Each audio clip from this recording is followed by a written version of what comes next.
1월 달을 맞이하면서 우리 다른 세대를 다음 세대로 이끄는 교회 올해 표어를 가지고 말씀을 함께 나누고 있는데, 오늘은 네 번째 시간으로서 신앙의 성장을 책임지는 교회에 대해서 우리가 함께 살펴보려고 합니다.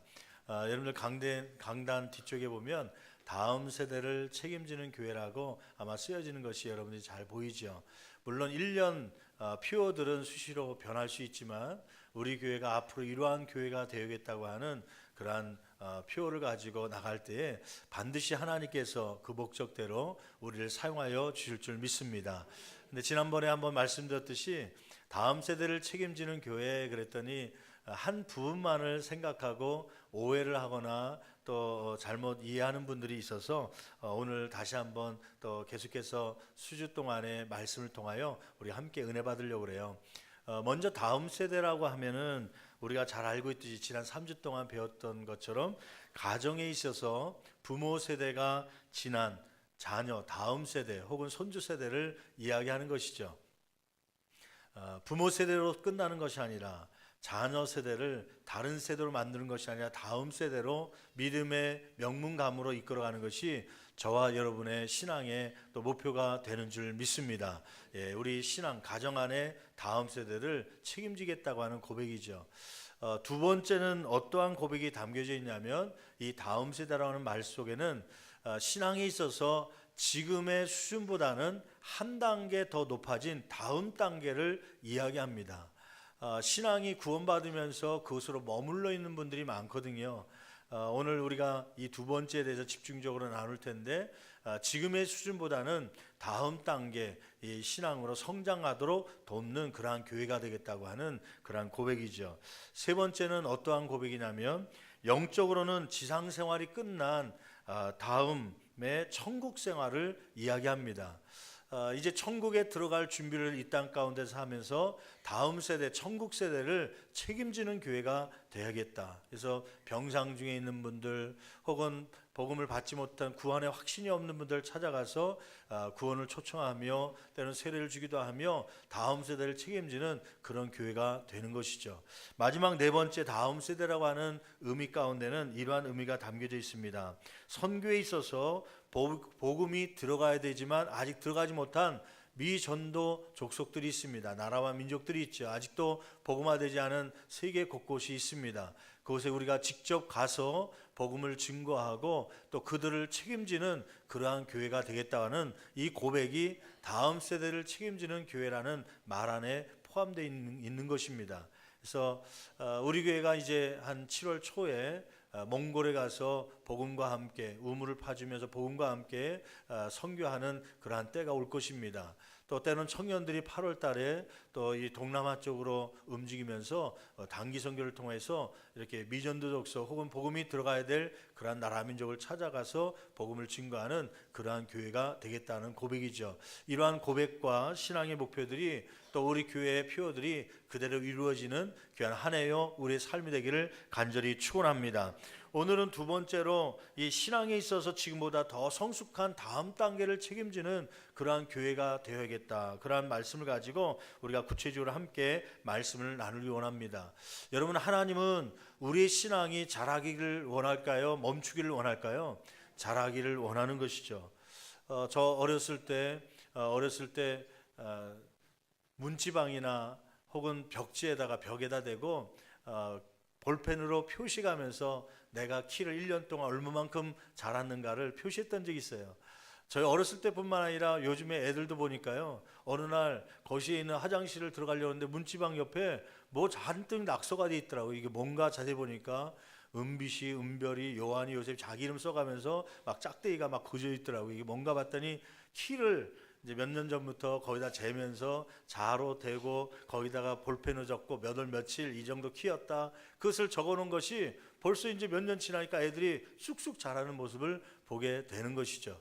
이렇게 육체의 성장에 관심 있는 것처럼 여러분, 하나님께서는 우리의 삶 가운데 영적으로 성장하고 성숙해지고 자라가기를 원하는 줄 믿습니다. 여러분, 왜 하나님은 우리가 자라가기를 원합니까? 하나님은 그러한 뜻이죠. 베드로후서 3장 18절 말씀 보니까 하나님은 우리가 자라가기를 원하고 계시죠. 한번 베드로후서 3장 18절 같이 한 목소리로 봉독합니다. 오직 우리 주 곧 구주 예수 그리스도의 은혜와 그를 아는 지식에서 자라가라. 영광이 이제와 영원한 날까지 그에게 있을지어다. 아멘. 여러분, 베드로후서 3장 18절 말씀은 베드로후서 3장 가운데 제일 마지막 구절에 있는 내용입니다. 베드로 사도를 통하여서 마지막 하고 싶었던 하나님의 말씀 뭐냐면 은혜와 그를 아는 지식에서 자라가야 된다고 하는 부탁의 말씀입니다. 여러분, 이 베드로후서를 받는 대상은 누굽니까? 이 네로 황제를 통하여서 초대교회에 박해가 있자 세계 곳곳의 지역마다 흩어져 있는 디아스포라된 성도들을 대상으로 쓴 것입니다. 믿지 않는 사람들에게 너희들은 신앙이 자라가라 그런 것이 아니라 믿는, 이미 구원받고 박해로 인하여서 핍박을 당하면서도 신앙을 지키고 있는 그러한 성도들에게조차도 신앙이 자라가야 된다, 그렇게 부탁의 말씀을, 명령의 말씀을 해주시는 것이죠. 여러분, 여기 자라가라고 하는 말을 헬라어 원어로 보니까 아욱사노라는 낱말 씁니다. 아욱사노, 이것은 식물이나 사람 등의 생명체가 성장해 가는 것을 묘사한 것입니다. 여러분, 식물을 키워보신 분들은 잘 알죠. 밤사이에 물을 흠뻑 주고 나면요, 다음날 아침에 가면 어저께보다 막 쑥쑥 자라있는 모습을 눈에 띄도록 보는 분들이 있어요. 식물에 관심을 가지면 막 눈에 보이죠. 또 아이들을 키우면서요, 한 해 한 해 막 키가 부쩍부쩍, 한 달이 지났는데 막 키가 몇 센치 자란 것처럼 보이는, 눈에 띄는 그런 성장들이 있습니다. 여러분, 여기서 헬라어로 아욱사노라고 하는 말은 눈에 띄도록 자라나는 것, 그것을 말씀하는 것이에요. 여러분, 저와 신앙들이 사람들이 봤을 때 눈에 띄도록, 구역장이 봤을 때, 목회자가 봤을 때 눈에 띄도록 성장되는 부분들이 저와 여러분 가운데 있기를 간절히 축원합니다. 두 번째, 하나님이 원하시기 때문에 우리가 자라나야 될 뿐만 아니라 두 번째 목적은 뭐냐면, 에베소 오늘 본문 4장 14절 말씀 보면 장성한 신앙은 어린아이처럼 요동하지 않기 때문에, 그래서 성장해야 된다고 말씀하죠. 에베소 4장 14절 말씀 같이 한 목소리로 봉독합니다. 이는 우리가 이제부터 어린아이가 되지 아니하여 사람의 속임수와 간사한 유혹에 빠져 온갖 교훈의 풍조에 밀려 요동하지 않게 하려 함이라. 야, 너 사탕 먹으면 안 돼. 어린아이들은요, 네 알겠습니다 해놓고서 금방 다음날 누가 사탕을 주면요, 또 금방 입안에 넣습니다. 너 PC방 가면 안 돼. 애들이 PC방 다니고 학원에 가는데 학원 애들이 PC방을 막 다니니까요, 거기 얼떨결에 또 따라가고 또 그것 때문에 혼나는 아이들의 모습을 보죠. 여러분, 어린아이들은 요동이 심합니다. 요동이요. 요동이라는 말이 무슨 뜻이에요? 요동이라는 말은 흔들리다 라는 뜻이에요. 이리저리 움직이는 것, 그것이 바로 요동이죠. 요동하지 않도록 저와 여러분들은 자라라라고 하는 것입니다. 장성해야 된다는 것입니다. 여러분, 신앙에 있어서 어떤 분은 요동하는 분들이 있어요. 누가 이단이 와서 한마디 하면 이단에 빨려 들어가는 사람이 있고요. 때로는 신앙생활 열심히 해볼까 하고 봉사하다가 누가 한마디 하면 그것 때문에 시험 들어서 열심히 떨어지기도 하고 요동치는 분들이 있습니다. 어느 때는 열심히 은혜 받은 것 같지만 또 어느 때는 또 믿음이 없는 것처럼 세상 사람들과 똑같이 생활하는, 요동하고 이렇게 이리저리 움직이는 그러한 삶의 모습들이 저와 여러분 가운데 있는 것이죠. 어떤 집사님이나 성도들 가운데 보니까 점장인을 찾아가고 집사님들 가운데서도 이렇게 막 토정비계를 보기도 하고 신년 들어와서 그런 분들이 있더라고요. 아직까지 신앙이 자라지 않았기 때문이죠. 왜 우리가 자라나야 됩니까? 그 이유는 요동하지 않기 위해서요. 어떠한 고난이 오고 어떠한 환경이 있을지라도 움직이지 않고 반석, 믿음 위에 굳게 서기 위해서 우리가 성장해야 될 줄 믿습니다. 세 번째는 왜 우리가 자라나야 됩니까? 히브리서 5장 12절 말씀에 보면 선생이 되어서 어린아이와 같은 말씀의 초보자들을 가르치기 위해서 우리가 이제는 성장해야 됩니다. 여러분 히브리서 5장 12절 말씀 같이 한 목소리로 봉독하시겠습니다. 때가 오래되었으므로 너희가 마땅히 선생이 되었을 터인데 너희가 다시 하나님의 말씀의 초보에 대하여 누구에게서 가르침을 받아야 할 처지인지 단단한 음식은 못 먹고 젖이나 먹어야 할 차가 되었도다. 이 말은 무슨 뜻이냐면요, 히브리서 5장 12절 말씀 보니까 때가 오래되었으므로, 이 때는 뭐냐면 예수 믿은 지 구원받은 지 오래되었다는 거예요. 10년 20년 되었는데도 불구하고 이제 그 정도 되었으면 마땅히 선생이 되어 갔고요, 초신자들을 가르치는 그러한 자리가 있어야 되는데 자라가지 못해 갔고요, 성장하지 못해서 여전히 다른 사람 누군가로부터 이 젖을 물려줘야 그것을 먹고 생명을 유지하는 그런 어린아이와 같은 인생이 되었기 때문에 안타까운 마음 가운데요, 너희들은 이제는 연수가 된 것처럼 자라가야 된다. 성장해서 이제는 선생의 자리에 앉아서 초보자들을 가르쳐야 된다. 거기 초보라는 단어를 쓰는데 말씀의 초보에 대해 누구에게서 가르침을 받아야 할 처지가 되었다. 이 초보라는 말은 영어 성경에 보니까 elementary truth라고 하는 단어를 씁니다. elementary. 이 elementary라는 것은 이 국민학교, 초등학교를 얘기할 때 elementary라는 말을 쓰잖아요. 더하기 빼기를 배우는 시기. 신발은 신발장에 넣어야 된다고 하는. 우리가 구원받을 때 이미 예수님은 누구신가를 알았지만 그런데 이것을 잊어버려 갖고요, 지금 10년, 20년, 30년 신앙생활 하는데 또다시 그것을 배워야 되는 그러한 어린아이의 신앙에 머무르고 있으면 안 된다고 하는 것입니다. 이제는 가르칠 수 있는 선생의 자리에 앉기 위해서 너희들은 성장해야 된다. 이것이 하나님께서 우리에게 주시는 명령, 또 자라야 되는 이유가 되는 것이죠. 그럼 둘째로, 그러면 어떻게 자라갈 수 있습니까? 오늘 이 말씀을 중점적으로 우리가 함께 나누려고 하는데, 에베소 4장 13절 말씀에 보면 첫째 우리가 자라갈 수 있는 비결은 뭐냐면 믿는 일과 아는 일에 하나가 될 때 자라갈 수 있습니다. 13절 말씀 같이 한 목소리로 봉독합니다. 우리가 다 하나님의 아들을 믿는 것과 아는 일에 하나가 되어 온전한 사람을 이루어 그리스도의 장성한 분량이 충만한 데까지 이르리니. 여러분 믿는 것 거기에 한번 여러분 볼펜 있으면 한번 가로치고 그 옆에다 쓰십시오. 믿음이라고 쓰십시오. 믿음과 무엇이 하나가 되어야 되냐면 아는 일, 그것은 가로하고 지식이라고 쓰십시오. 지식, 하나님을 아는 지식, 예수님을 아는 지식, 이러한 지식과 믿음이 하나가 되어야 됩니다.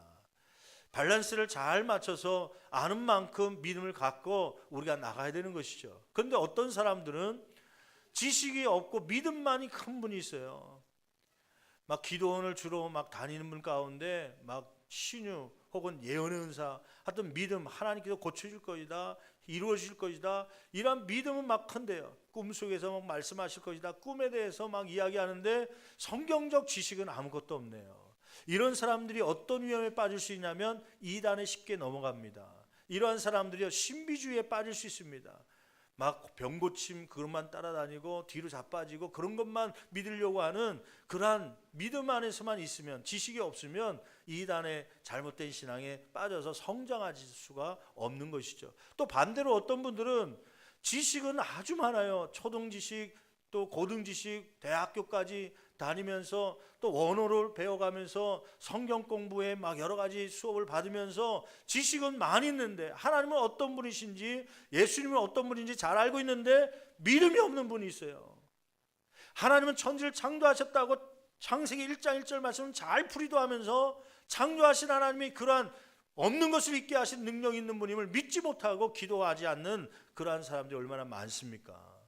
여러분, 신앙은 믿음과 지식이 같이 자라가야 될 줄 믿습니다. 그래야 온전한 신앙, 온전한 사람이 될 수가 있는 것이죠.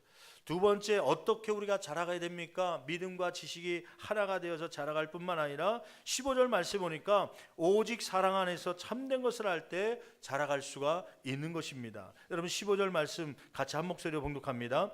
오직 사랑 안에서 무엇을 하며요? 참된 것을 하여 범사에 그에게까지 자랄지라. 예, 범사에 그에게 자라가는데 무엇을 할 때 자랄 수 있다는 거예요? 사랑 안에서 참된 것을 할 때 자라갈 수가 있다는 것이에요. 여러분, 예배에 참여만 하는 사람보다 예배도 참여하지만 곳곳에서 봉사하고 섬기는 사람의 신앙이 더 빨리 자랍니다. 그런데 이 봉사하고 또 여러 가지 일들을 할 때 어디 안에서 해야 되냐면 사랑 안에서 참된 말을 하고 사랑 안에서 봉사를 하고 사랑 안에서 섬겨야 신앙이 자라가는 것이죠. 이 은혜가 저와 여러분 가운데 있기를 간절히 축원합니다. 여러분, 사랑이라고 하는 것은 제자됨의 증거입니다. 여러분, 예수님의 제자입니까? 그러면 서로 사랑해야 그 증거가 되는 것입니다. 반대로 사랑하지 않는 사람들은, 서로 미워하는 사람들, 그러한 교회들이 많잖아요. 그런 사람들은 제자가 아직 안 된 것입니다. 여러분, 이 신앙에 있어서 하나님을 사랑하고 이웃을 사랑하는 이러한 모습들이 우리 가운데 많기를 간절히 축원합니다. 제자가 누굽니까? 시라크라고 하는 프랑스의 대통령이 있을 때에 그 기자들이 와서 시라크 대통령에게 물어봤습니다. 대통령이요, 어떤 사람이 프랑스의 중산층입니까? 여러분, 한국에서 중산층은 어떤 사람을 얘기하죠? 보통 중산층 그러면 소유를 가지고 중산층을 정합니다. 월 200만 원, 300만 원 정도 벌 수 있는 정도가 돼야 중산층이다. 예를 들면, 혹은 지식적으로 고등학교 졸업장, 대학교 정도는 다녀야 중산층이다. 학력에 대한 기준을 두기도 합니다. 이제 아마 그런 마음을 가지고 어느 정도 돼야 프랑스의 중산층입니까? 물어봤더니 시라크 대통령이 그렇게 얘기했다고 그래요. 예, 우리 프랑스의 중산층은 첫째, 하루에 적정량의 운동을 하는 사람이 중산층입니다. 두 번째, 이 프랑스의 중산층은 한 달에 3-4권의 책을 읽는 사람이 중산층입니다. 셋째, 한 가지 이상의 악기를 다루고 요리를 할 수 있는 사람이 중산층입니다. 평상시에 기자들이, 사람들이 생각했던 중산층의 기준과 다르게 얘기하는 모습을 보면서 깨달음이 있었다고 그래요. 아마 그 기준으로 본다면 우리 가운데 중산층이 몇 명이나 될까요? 한 달에 3-4권의 책을 읽고 악기를 다룰 수 있는 사람, 그런 사람이 참 많지는 않을 겁니다. 여러분, 그러면 성경적으로 제자는 누구입니까? 많은 사람들이 제자는 누구입니까? 물으면 교회 안에서 제자를 뽑을 때 아마 이런 기준으로 뽑을 거예요. 주일 성수 다 할 수 있는 사람, 11조 감사임을 다 드릴 수 있는 사람, 봉사 최소한 한 가지 이상 할 수 있는 사람, 아마 그런 사람들을 제자라고 부를 겁니다. 그런데 성경은 그러한 기준이 제자가 아닙니다. 예수님의 제자는 어떤 기준이냐면 요한 1서 말씀해 보면 서로 성도 간에 사랑할 수 있는 사람, 그 사람이 제자의 기준이죠. 여러분, 사랑 안에서 참된 것을 할 때 제자로서 자라갈 수가 있는 것입니다. 이러한 삶이 저와 여러분 가운데 있기를 간절히 축원합니다. 성장, 지연, 증후군이라는 게 있어요. 성장을 해야 되는데 어린아이가 적당한 터치를 받아야 성장할 수 있는데 그러한 사랑의 터치를 받지 못했기 때문에 자라지 못한다는 그러한 결과지요. UCLA라고 하는 대학에서 연구 결과를 발표했습니다. 어떤 연구 결과냐면 사회에서 훌륭하게 성장하고 훌륭한 인품을 가지고 훌륭하게 존경받는 사람들을 통계를 내봤어요. 그랬더니 어떤 결과를 이야기하냐면 성인, 어렸을 때뿐만 아니라 성인이 되어서도 하루에 8번에서 10번의 의미 있는 터치를 받아야 사람은 성장한다. 이것이 UCLA에서 발표한 내용입니다. 그러니까 터치라는 게 뭐예요? 만남, 접촉입니다. 손을 악수한다든지. 근데 이 악수에도 그냥 나무 막대기 주듯이 그런 악수가 아니라 좀 손을 꽉 잡아주는 의미 있는 악수.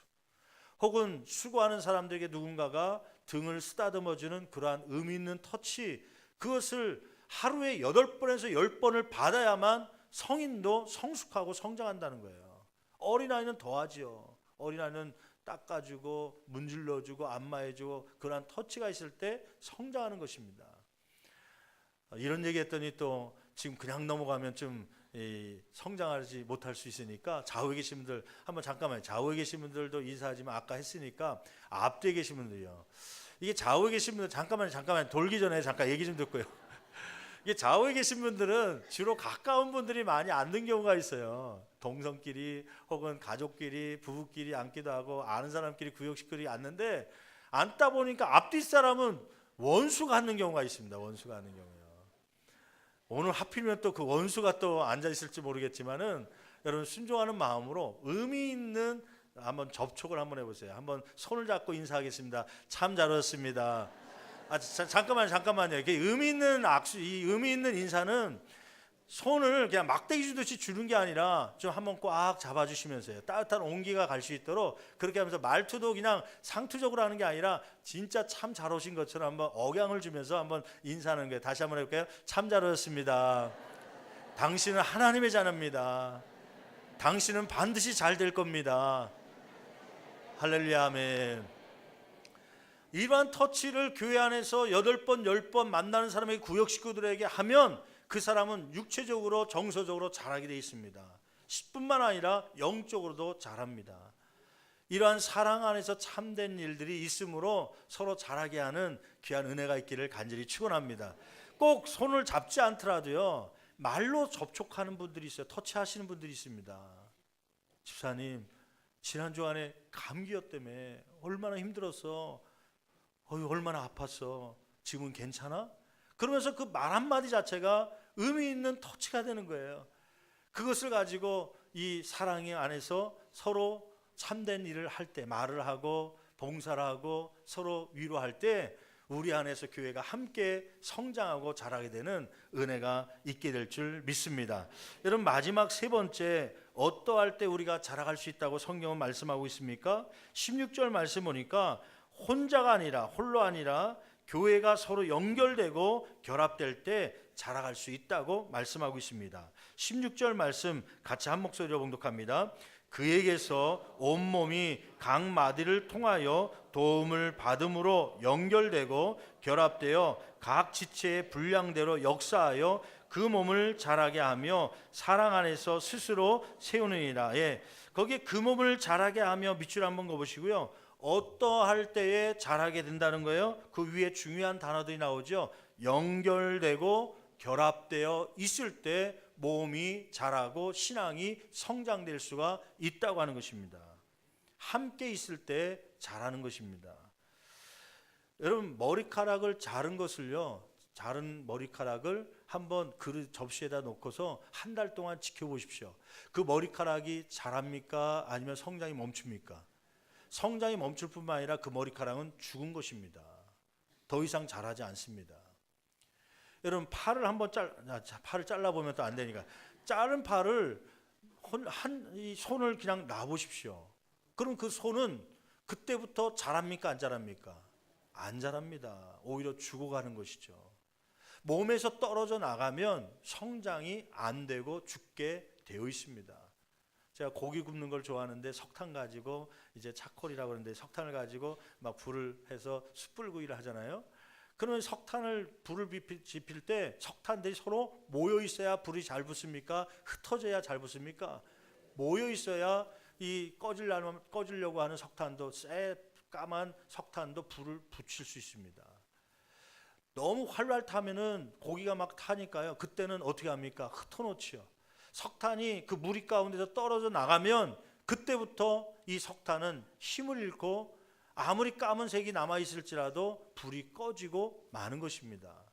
석탄도 모여 있어야 열이 발생하고 잘 타고요. 석탄이 모여 있을 때 이 힘이 생겨갖고 이 기관, 증기기관도 기차도 움직일 수 있는 힘을 발휘할 수가 있는 것이죠. 여러분, 함께 연결되고 결합되어 있을 때 신앙은 성장하는 것입니다. 교회만 이렇게 예배에 참석하고 그냥 흩어지는 것이 아니라 구역이나 공동체 혹은 기관, 여성교회, 남성교회 이러한 기관 혹은 사역팀에 소속되어서 함께 일할 때요, 신앙이 성장되는 것이에요.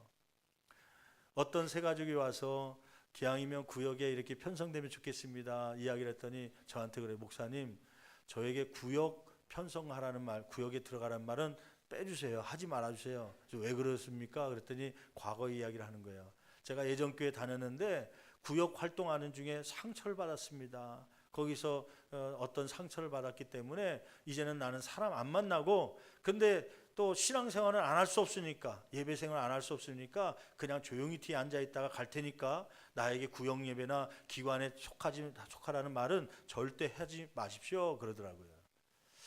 여러분, 물론 사람에게 상처를 받을 수 있습니다.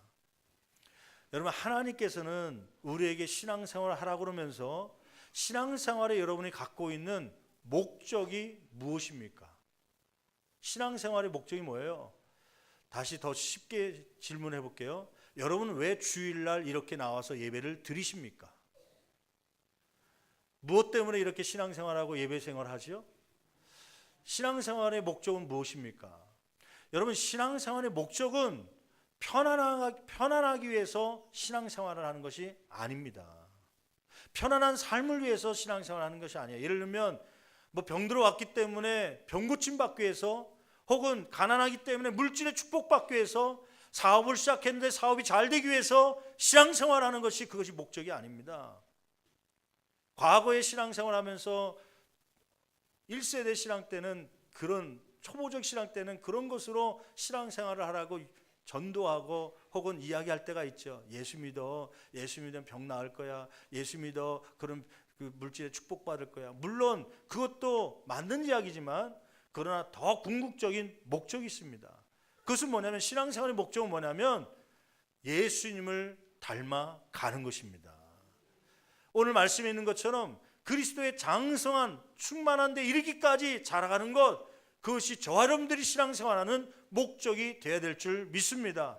우리의 인격이 누구를 닮아가야 되냐면 예수님의 인격을 닮아가기 위해서 저와 여러분들이 기도하는 것이고, 저와 여러분들이 말씀을 읽는 것이고, 저와 여러분들이 이 시간에도 나온 줄 믿습니다. 이러한 목적을 갖고 있어야 신앙생활에 올바른 신앙생활을 하는 것이죠. 왜 기독교인들이 사회 가운데 비판을 받습니까? 아까 얘기했던 것처럼 교회 다니면 돈 많이 벌 것 같고, 교회 다니면 뭔가 이루어질 것 같고, 교회 다니면 병 고침 받을 것 같으니까 그것 때문에 왔던 목적을 갖고 있기 때문에요. 인격이 예수님처럼 잘하지 않는 것 때문에요. 직장 가운데 저 사람이 믿는 사람이냐, 저렇게 사업하는 것이 예수 믿는 사람이 하는 것이냐, 그렇게 비판받는 이유가 돼서 하나님께서는 요즘에 사회를 통하여서 또 세상의 사람들의 입을 통하여서 우리의 신앙이 다시 점검받기를 원하는 것이죠. 다시 정리해 드릴까요? 신앙생활은 물질이나 병 고침 받기 위해서 우리가 신앙생활하는 것이 아니라 예수 그리스도를 닮아가기 위해서요. 그 인격의 수준까지 자라가기 위해서요. 우리가 오늘도 예배하고 신앙생활하는 줄 믿습니다. 그럼 한 가지 물어볼게요. 예수님, 하나님은 사랑이십니다. 대표적인 성품이 사랑이에요. 그러면 사랑의 성품까지 자라게 하기 위해서 하나님께서 우리에게 사용하는 도구가 뭐라고 그랬죠? 물질입니까? 어떤 막대기입니까? 여러분, 사랑의 성품을 다루기 위해서요, 인격을 하나님께서 우리는 성장시키기 위해서 사용하신 도구가 있습니다. 그 도구는 뭐냐면 사람이라고 하는 것이에요. 사람을 통해서 우리의 인격을 성장시켜 가는 것입니다. 물론 환경을 통해서도 성장할 수 있지만 하나님께서 가장 즐겨 쓰시는 도구는요, 사람입니다. 사람. 근데 그 사람이요, 질문해 볼게요. 여러분이 만약에 하나님이라고 생각한다면 고목사의 사랑을 키우기 위해서, 성장시키기 위해서 주변에 사람이라는 도구를 사용해서 사랑을 성장시킬 텐데, 사랑할 만한 사람을 붙여주겠습니까? 도저히 사랑할 수 없는 사람을 붙여주겠습니까? 아마 처음에는 사랑할 만한 사람을 붙여줄 줄은 모릅니다. 근데 성장시키기 위해서, 진짜 성장시키기 위해서는 사랑할 수 없는 사람을 옆에 붙여갖고 사랑을 훈련시키고 사랑이 성장될 수 있도록 그런 도구로 사용하시는 것이죠. 어느 때는요, 사랑할 수 없는 사람이 아니라 미워 죽겠는 사람, 원수 같은 사람을 옆에 두고서 이것까지 사랑할 수 있겠냐? 그러면서 우리의 사랑을 시험하시고 성장시키시는 그런 하나님의 모습을 발견하는 것이에요. 사랑할 수밖에 없는, 아이고 이뻐 죽겠어, 막 한번 깨물어 주고 싶을 정도로 귀엽고 막 그렇게 이쁜 사람만 붙여준다면요, 누구나 다 사랑할 수 있죠. 사랑이 성장하지 않죠. 미워 죽겠는 사람, 원수 같은 사람을 붙여줘요. 그것도 또 이 사람을 사용할 때 미워 죽겠는 사람은 멀리 있는 사람이 아니라 또 누구예요? 저 아프리카에 혹은 저 중동에 그냥 뭐 IS인가 그런 사람만 붙여준다면 뭐 상관없겠지만은, 근데 꼭 그 사람을 통해서 훈련할 때는 가장 먼 사람이에요, 가까운 사람이에요? 가까운 사람을 통해서 우리의 사랑을 테스트하고 훈련시키는 것이에요. 때로는 남편이 될 수 있고요, 때로는 아내가 될 수 있고, 때로는 저거 안 낳았으면 좋겠다 싶을 이 자녀를 통해서요. 그래서 우리의 사랑을 그것까지 품을 수 있도록요. 영적인 아버지인 이 하나님의 마음을 이제 알겠냐 그러면서 때로는 내가 얼마나 사랑하는지를 남편을 통해서, 아내를 통해서 그 사랑을 갖기를 원하시는 하나님의 마음을 품게 하는 것이죠. 이렇게 하나님께서는 서로 연결되고 결합을 통하여서 신앙이 성장할 수 있도록 돕는 것입니다. 제가 그 한 가지 감사한 것이 있었어요. 감사한 건 뭐냐면, 한 번은 지구장님과 함께 우리 집사님 가운데 아픈 분이 계셔갖고요, 이제 얘기를 들어보니까 병원에서는 이미 약이나 수술은 더 이상 할 수가 없다고 하는 판단을 받고 집으로 오셔서, 근데 이제 음식을 먹지 못할 정도로 마르시고 이제 입맛이 없는 그런 상태에 며칠 남지 않았다는 그런 이야기를 듣고 신방을 가게 됐죠. 차를 타고 신방을 가려고 했더니 차를 문을 열었더니 거기에 뒷자리에 몇 분이 타신 거예요. 누구신가 봤더니 구역 식구들이 타신 거예요. 아니 어떻게 알고 오셨네요? 그랬더니 예, 목사님 신방 가신다 해서 저희도 따라왔습니다. 그리고 이제 신방 장소에 가서 내리려더니요, 빨리 내렸으면 좋겠는데 뭘 잔뜩 뭘 집어내리는 거예요. 그래서 뭐 갖고 오셨는데 이렇게 못 내리세요? 했더니 보자기에다가 음식들을 싸오신 거예요. 얘기를 들어봤더니 지금 죽도 해줘도 못 드신다고 그래서 평상시에 잘 드실 만한 녹두죽을 써셔서 갖고 오신 거예요. 구역장님이. 구역 식구들이 떡을 만들어 갖고 온 거예요. 부침개를 집에서 해갖고요, 이거라도 혹시 이것 중에 하나라도 좀 드시고 싶은 마음, 그 간절한 마음 가지고 과일까지 깎아서 그렇게 갖고 오신 거예요. 이거 좀 드리려고, 한 끼라도 좀 드시고 며칠이라도 더 살게 하시려고. 그래서 그걸 갖고 오시는데요, 그날 신방은 이 신방자 입장에서는요, 목사님의 설교에 은혜 받는 게 아니라 누구를 통해서 은혜 받는 거예요? 그 구역 식구들의 그 사랑의 손길을 통해서요. 그 구역 안에서 그러한 사랑에 연결된 고리를 통하여서요, 신앙이 성장하는 것이죠. 고통 가운데 마지막 죽음의 순간 앞에 얼마나 고통스럽습니까? 신앙을 놓고 싶은 생각도 있죠.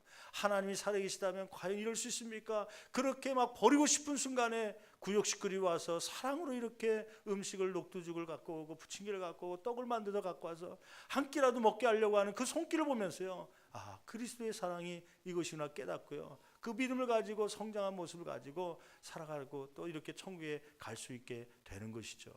여러분, 이렇게 사랑을 가지고 내가 베풀면 그 받는 사람이 성장하는 건 당연한 것이고요, 베풀 때에 오히려 내가 더 성장하게 되는 것입니다. 이러한 성장함이 우리 교회 안에 있기를 간절히 축원합니다. 여러분, 오늘 말씀 가운데 보면 재밌는 사실이 하나 있어요. 그것은 뭐냐면, 너는 이렇게 자라가야 된다, 너는 이렇게 해야 된다, 그것이 아니라 우리라고 하는 복수형을 쓰고 있습니다. 한번 여러분 13절 말씀 볼까요? 13절 같이 한 목소리로 봉독합니다. 우리가 다 하나님의 아들을 믿는 것과 아는 일에 하나가 되어 온전한 사람을 이루어 그리스도의 장성한 분량에 충만한 데까지 이르리니. 여러분, 내가 잘하는 것이 아니라 누가 잘해야 되는 거예요? 우리가 잘해야 되는 것입니다. 우리가요. 14절 말씀 볼까요? 14절 말씀 같이 한 목소리로 봉독합니다. 이는 우리가 이제부터 어린아이가 되지 않아. 여러분, 너는 어린아이가 되지 말라가 아니라 우리가 어린아이가 되지 말고, 그 다음에요, 사람의 속임수와 간사한 유혹에 빠져 온갖 교훈의 풍조에 밀려 요동하지 않게 하려 함이라. 너는 요동하지 않기 위해서 자라가라가 아니라 우리는 요동하지 않기 위해서 자라가야 된다는 것입니다. 다음 세대를 책임지는 교회, 그 가운데 두 번째는 신앙을 책임지는, 신앙의 성숙을 지금의 단계보다는 한 단계 성장한 다음 단계 신앙으로 성장하기 위해서 나만 자라는 것이 아니라 우리 모두가 함께 자라기 위해서 함께 집중하며 그것을 책임지는 그러한 교회가 되어야 된다고 하는 말씀이죠. 여러분, 왜 같이 잘해야 될까요? 몸을 예를 들어서 설명해 볼게요. 교회는 이 한 몸이라고 그러는데 여러분은 각자 지체지. 어떤 사람은 눈, 코, 입 혹은 손, 발 이러한 지체, 장기들처럼 그러한 역할하는 분들이 있죠. 그런데 다른 부위는 다 잘하는데 이 어떤 분을 보니까 죄송하지만 오른팔이 5살 때 자란 팔, 그 이후에 자라지 않았고요. 그냥 조그만 팔로, 어린아이 팔로 장년이 됐는데도 이렇게 있습니다. 그러면 여러분들은 죄송한 말씀인데 정상인이라고 부릅니까? 장애우라고 부릅니까? 장애우입니다. 내가 이쪽 팔 역할하는 내가 잘 자랐다고 해서요, 정상인이 아닙니다. 교회는 공동체입니다. 함께 자라가야 됩니다. 함께 성장해야 됩니다. 한 분이 성장하지 않고 있으면 그 분 때문에 우리 모두가 장애우라고 하는 그러한 호칭을 받을 수밖에 없는 것이죠. 아까 왜 자라야 됩니까? 이제는 선생이 되기 위해서, 가르치는 자가 되기 위해서 자라야 된다고 얘기했는데, 여러분 신앙생활 제가 해보니까요, 이런 단계를 거치는 분들이 아마 여러분 가운데 있을 거예요. 처음에 신앙생활 할 때는 말씀을 들으면 막 쏙쏙 들어오고 재밌고 은혜 감동받기도 하고 눈물을 흘리기도 하고 아멘 아멘 그럴 때가 있습니다. 근데 어느 순간 가면은 목사님의 말씀이 귀에 안 들어올 때가 있어요. 평가가 될 때가 있어요. 왜 은혜가 안 될까? 왜 저렇게 하실까? 그것 때문에 평가되고 은혜가 안 될 때가 있습니다. 이거는 그 목사님의 문제가 아니라 그 과정 속에 그런 단계를 거치기 때문에 그래요. 그때는 젖을 떼야 될 때입니다. 젖을 떼야 될 때. 젖이라는 건 뭐냐면 그동안에는 목회자가 막 짜듯이 젖을 주듯이 그 말씀을 먹일 때가 있어요. 그때는 맛있고 어렸을 때는 막 그게 있어요. 그거라도 있어야 성장이 되죠. 근데 어느 정도 성장되면 그러한 젖을 먹고 성장하다 보면 그때는 젖이 맛이 없을 때가 있어요. 40살이 됐는데 엄마 젖줘 그러면서 엄마한테 간다면 그 정신이 좀 약간 부족한 사람이죠. 40세가 됐는데 장롱 속에다 분유를 숨겨놓고 애들 먹는 분유를 물에 타서 그걸 쪽쪽 빨고 있다면요, 그 뭔가 부족한 사람입니다. 어느 정도 성장되면 그때는 젖이 아니라 오늘 말씀 가운데 보니까 단단한 음식을 가지고 음식을 스스로 만들어서 먹어야 할 때가 필요한 것이에요. 자기 입맛에 맞는 음식들, 자기가 맛있어하는 음식들, 그걸 만들어서요 스스로 만들어가는 그런 재미와 은혜가 있으므로 영적으로 성장하는 겁니다. 제가 미국과 캐나다를 다니면서 17일 동안 이게 애들은 햄버거 맛있다고 피자 먹고 싶다고 막 주다 보니까 나는 아주 뼛속까지 한국인이라 뭘 먹어야 되는 거예요?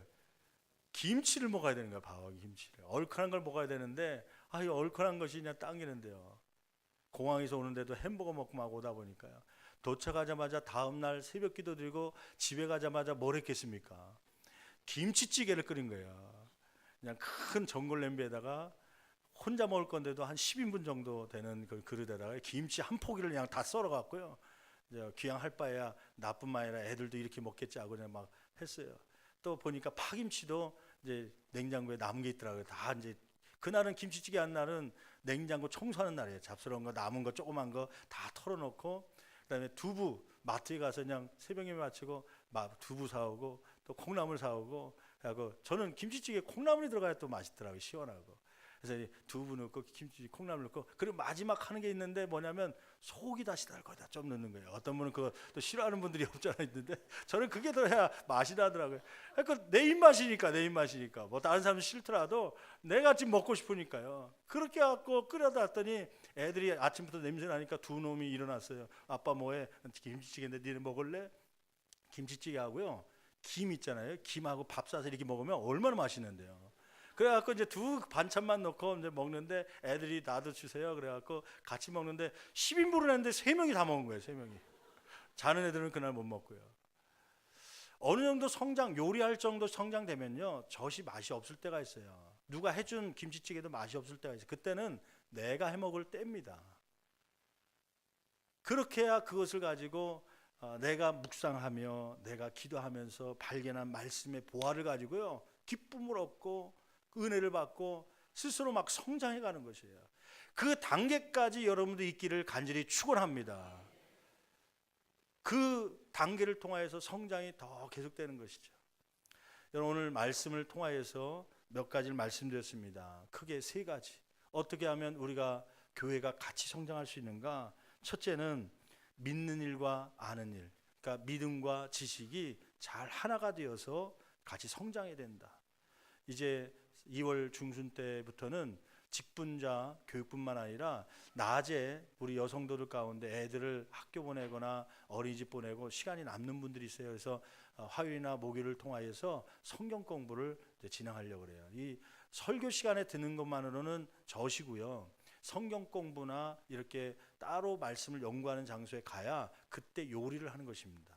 그런 장소에 오셔서 같이 믿는 것과 지식이 같이 성장돼서 자라갈 수 있도록, 또 두 번째는 사랑 안에서 참된 것을 할 때, 사랑으로 말을 하고 사랑으로 봉사할 때 그 안에서 교회가 성장되는 것입니다. 본인도 성장하고요. 16절 말씀해 보면 세 번째로 혼자가 아니라 교회와 연결되고 결합될 때, 성도들과 결합되어 있을 때 성장하는 것입니다. 혹시 내가 신앙에 넘어질 때는 그분들이 일으켜주면서 같이, 내 혼자 있을 때보다 같이 성장할 수가 있는 것이죠. 이러한 은혜가 저와 여러분 가운데 있기를 간절히 축원합니다. 기도하시겠습니다.